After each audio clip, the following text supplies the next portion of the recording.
Welcome back to Game Day U Hoops. I am Tyler DeLuca, and I am joined by Hallie Moss, Pierce Levelholtz, and Stone Weber. Let's dive right in to some OU men's basketball. The Sooners took the trip to the Little Apple for a chance to sweep the Kansas State Wildcats. Oklahoma would not be getting the brooms out in Manhattan, unfortunately. The future is, frankly, not currently very bright when it comes to postseason possibilities, but it did look bright for two freshmen in this game. Milos Uzan led the Sooners in scoring with 20 points, and Otega Owe followed suit with 18 points of his own. It would not be enough, however, as the Sooners would lose 85-69. Here's the moment things changed for the worse from the eyes of head coach Porter Moser. At 25 all. And I thought the 5 points they hit before that were tough 5 points. I think Johnson hit a really tough ISO move, jump shot, and Noel hit a 3. So we up into that point, they had like 20 points, they scored 5. We're like, those last 5 were tough shots. We got a guard. And the wheels fell off, transition deep. We took 3 quick shots, missed them, and they converted all of them into baskets. Guys, something that stuck out to me in this game was the rebounding margin. When you're losing the rebounding game by 11 boards, that's really, really tough to come back from. And when you allow K-State that many opportunities, it's hard to win that game. Yeah, I mean, I agree. That's a tough battle to come back from. But someone who might help their problem offensively, Milos Uzan. He's proving how valuable he's going to be to the team next year. Each game, he's getting better and better. Last night, he hit 6 new season highs, most impressive of those being scoring 20 against Kansas State. And I know that wasn't enough to get the Sooners the win, but he's showing he can hang. Oh, 100%. Milos has a huge upside in his time here in Norman. But I'm going to piggyback off of what Tyler said. Not only did the Sooners get out-rebounded by that much, but the Sooners' 2 big men, Tanner Groves and Sam Godwin, combined for just 7 rebounds. 7. The Oklahoma big men have to play big if the Sooners want any more wins this year. Pierce, I'm going to have to agree with you. That's just not very big. But, Hallie, I want to touch on the other freshman on the Sooner team, Otega Owe. The guard from Somerset, New Jersey, didn't have as much as Milos Uzan, but he did end up still having 18 points, and he's been one of the few bright spots on this year's, frankly, very disappointing OU men's basketball team. Yeah, it's not looking great right now, guys. It's just not. But there is one more game to kind of get some good momentum going into that Big 12 tournament, because next up is the regular season finale and senior night for the Sooners as they welcome in the TCU Horned Frogs to the LNC. The Sooners will be looking to avenge a 27-point loss from earlier in the season. In that game, CJ Nolan was the only Sooner to reach double-figure scoring. They're going to need more scoring than that to pull off a win against another ranked Big 12 team. This will be their 7th ranked matchup in their last 8 games. Hallie, when looking at this game, what is a key to a Sooners victory? I mean, Tyler, guys, I feel like a broken record here because we've been saying this all season, but the turnovers have to stop. The Sooners are averaging 12.8 turnovers per game, which isn't the worst in the conference, but definitely not the best and definitely not winning them games. They committed 13 turnovers on Wednesday night, which Kansas State converted into 20 points. And the difference between the final score, 16 points. I mean, yeah, you hit it right on the nose with a broken record. But Oklahoma's biggest wins this year have been supported by phenomenal defense, which is the key for the Sooners' success moving forward. OU held projected lottery pick Brandon Miller to only 11 points, Keontae Johnson only 14, and Jaron Holmes to 8 points. Defense turns into offense, and consistent defense will give them a chance against anyone in the country. Pierce, you're right. We saw that against Alabama, and he just said it. Defense does turn into offense, and while the Sooners shot well in Manhattan, they need to shoot well if they want to beat TCU. They shot 40% from 3 and 43% from the field. However, outside of this game, that has not been the case. As you can see in this clip, this is exactly what the Sooners need to do if they want to pull off a win on Saturday. They need to not be hesitant and shoot the ball, have the green light, and be confident in their ability. They play in the Big 12, they need to play like it. Yeah, another ranked opponent on deck. I think it's going to be another loss. I got TCU in this one. I don't know, last regular game of the season, home team advantage, I'm going with the Sooners. I agree with you, Tyler. I like the Frogs. Mike Miles, just a little bit too fast. Hallie, I'm going to have to agree with you on this one. Boomer Sooner. Porter Moser's squad stays alive, and their slim, very slim March Madness hopes are still there. No. All right, well, we will see if they can pull off a senior night win just like the OU women's basketball team did on Wednesday night. We will look at that game next on Game Day U Hoops.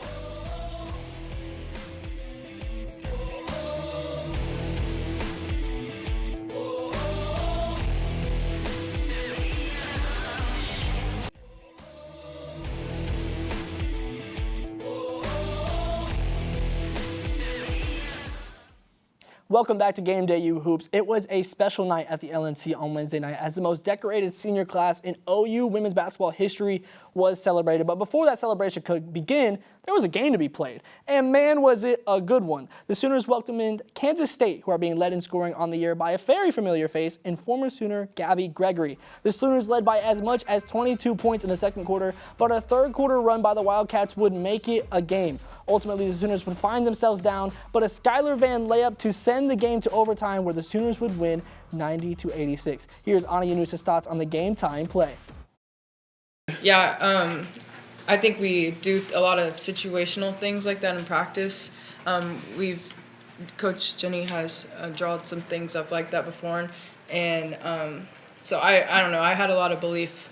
T-Rob wouldn't let anybody not believe, so I think we all just believed in what we were doing, and we had a lot of options, and we knew what we were supposed to do when we were out there, and I think we executed really well.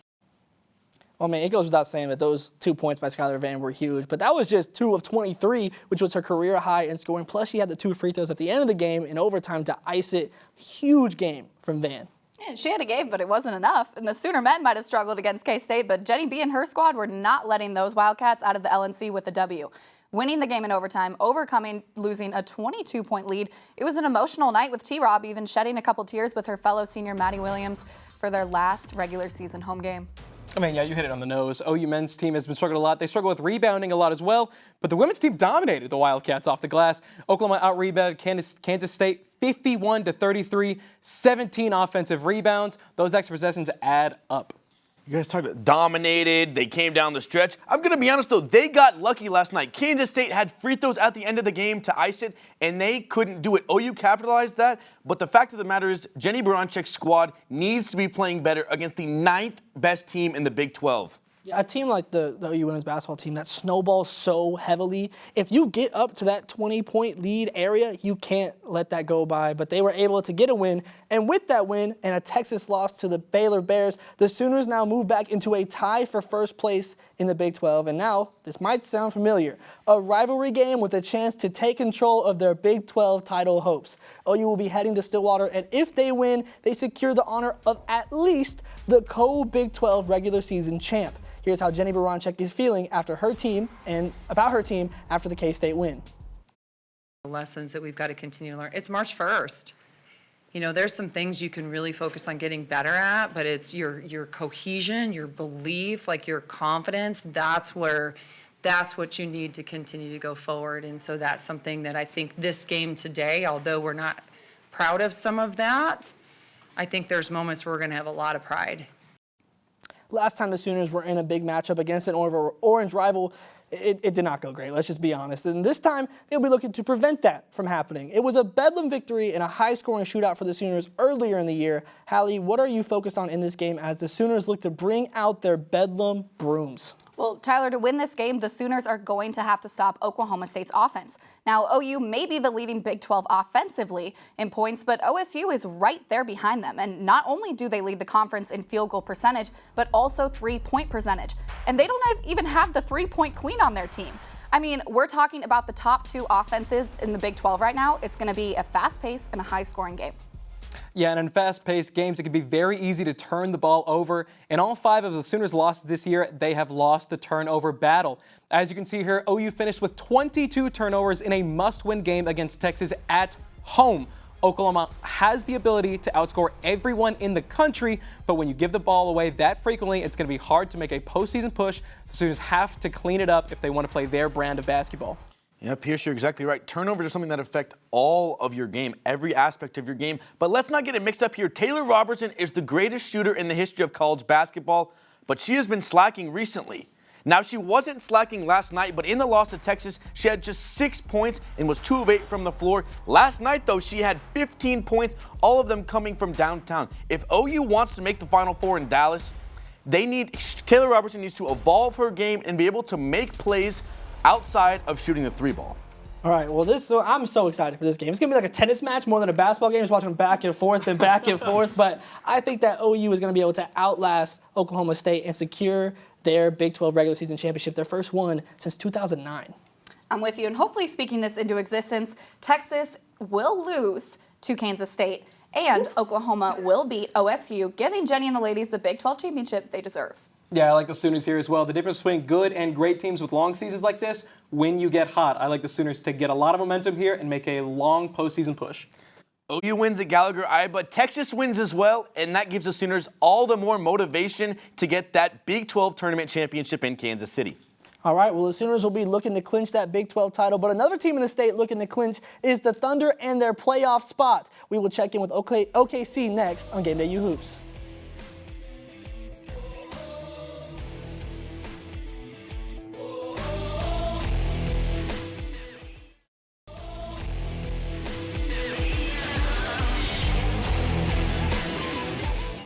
Welcome back to Gameday U Hoops. We have hit on both of the OU basketball teams, so let's dive into the Oklahoma City Thunder. And frankly, this week it's been simple math. Shai Gilgeous-Alexander has been out injured for 4 games straight. The Thunder have lost all 4 of those games. OKC now sits at 13th in the West and 2.5 games back from the play-in. All right, well, we heard from some other of the players throughout this week, and it's been different without Shai Gilgeous-Alexander there. Hallie, what are your thoughts on this week so far? I mean, the Lakers were without LeBron James, Anthony Davis, and D'Angelo Russell, and still managed to beat OKC at home 123-117. On a positive note, Jalen Williams keeps getting better, and Josh Giddey looks to have bounced back, with both of them scoring more than 20 points. But this is the 5th consecutive loss for the Thunder. But for the Lakers, they're now just a half a game out of a play-in spot. Yeah, and the Thunder had back-to-back games against the Kings. OKC dropped their first game but looked to draw even. Sacramento's offense was just far too much for the Thunder, though. Domantas Sabonis put up a double-double with 22 points and 13 rebounds. And Harrison Barnes turned back the clock and dropped 29 points to lead the way as the Thunder lose 123-117. Yeah, guys, I'm going to look a little bit more towards the future. The Thunder are on the struggle bucks. You guys have mentioned they've lost 5 in a row, but this next game versus the Jazz is an opportunity to get back in the win column. The Jazz are only 2.5 games ahead of OKC for the 9th seed in the play-in tournament, and with Shai Gilgeous-Alexander out, the Thunder have played relatively well. They've lost all 5 of those games by less than 10 points, and 3 of them were by less than 6 points. If a couple plays go differently in these games, they could be in the win column. Yeah, one positive to take from these games is that, well, Josh Giddey, he kind of came out of the All-Star break. He came out a little bit slow, but that game against the Lakers, nearly a triple-double, a huge game for him, and it's going to be imperative for him to keep that up if SGA is going to be out for an extended period of time. Yeah, I mean, Giddey did have a great game. We talked about it, though. Who's the one missing variable? Who have they not had for the past 5 games? SGA. He's the glue for the team, and they need him back. Yeah, 100% missing SGA is huge, but there is still some silver lining on the year. The Thunder have Jalen Williams, who's blossomed in his first year in the league. He's averaging 22 points over his last 4 games, including a career-high 27 in their last. Yeah, SGA and Jalen Williams have been huge on the Thunder team this year, but without SGA right now, the Thunder need to step it up, and if they don't get off this losing streak, they're at risk to miss the playoffs. All right. Well, we'll see if they're able to kind of get it back on track. But when we come back, we will have your high school hoops updates, plus an exclusive sit-down interview with former OU men's player and current women's assistant coach, Michael Neal. Stick around.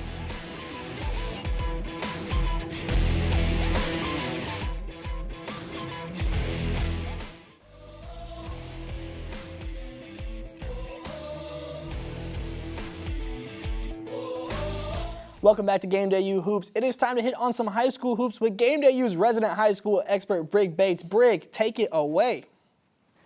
Thanks, Tyler. Welcome back to Ballin' with Brig, the matchup everybody has been waiting for. Heading into playoffs, Crosstown Clash V3 didn't disappoint as Norman High Tigers hosted the Norman North Timberwolves to decide who runs the town.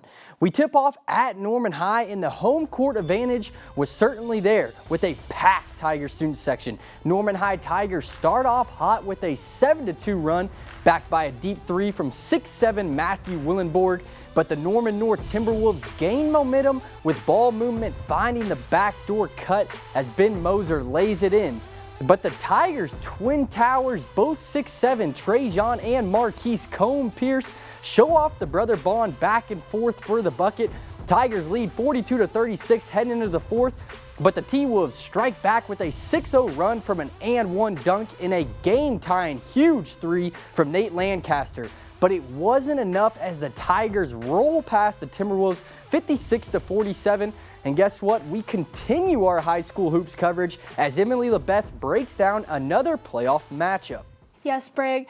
Postseason high school basketball is in full swing in Oklahoma. Heading over to the east side of the bracket, we have our game of the week, which is a crosstown rivalry between the Putnam City West Patriots and the Putnam City North Panthers. PC West started out hot and played aggressive. Shante Tramble hits a jump shot to put 2 on the board. And Caden Ray Field follows up with a dunk to put the Patriots up 40-20 at half. But PC North was not going down without a fight. The Panthers drained 6 threes in the second half to shorten PC West's lead to 3 with only a few seconds left.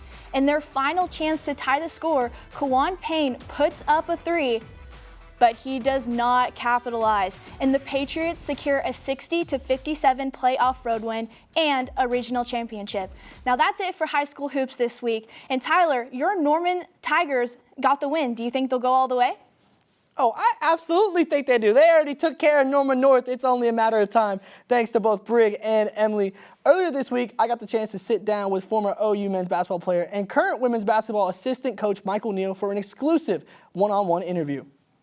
Tyler DeLuca here, and I am joined by Michael Neal, former OU men's basketball player and current women's basketball assistant coach. Coach, thank you for joining me today. Absolutely. It's pretty easy from the outside looking in to see how special this senior class is. It's not hard to find that out. But for you, someone that gets to spend every day with this senior class, what makes them special from your eyes? It has nothing to do with basketball. It's just the type of people they are, and each of those individuals are different in their own right. Taylor, obviously, the things that she's been able to accomplish while she's been here and what she's had to overcome in her personal life with losing her father, I think that's it's tremendous because she carries that. She's consistent every day.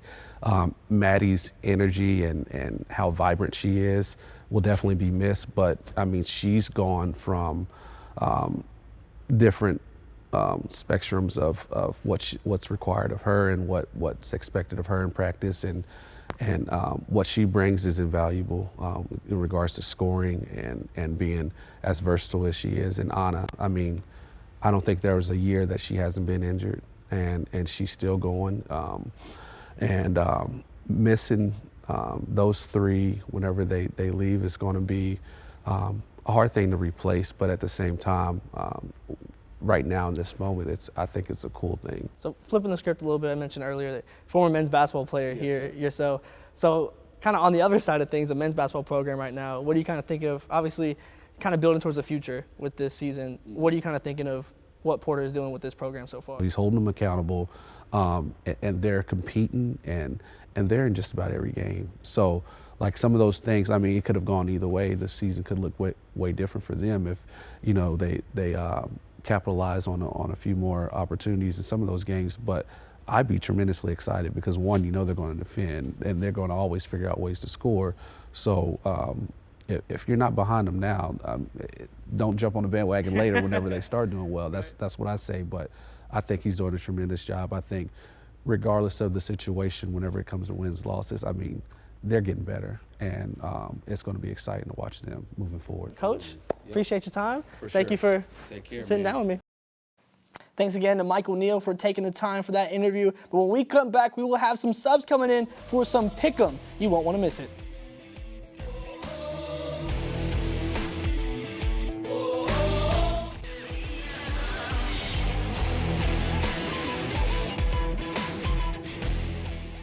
Welcome back to Game Day U Hoops. Subbing in here on the set is Kaylee Jo Hummel, Jack Horan, and Aiden Tyler. Let's dive right into some game picks. We will start with some men's action in the Big 12. Top 10 matchup between the number 3 Kansas Jayhawks, who are visiting the number 9 Texas Longhorns. Kaylee Jo, can Texas ground the Jayhawks?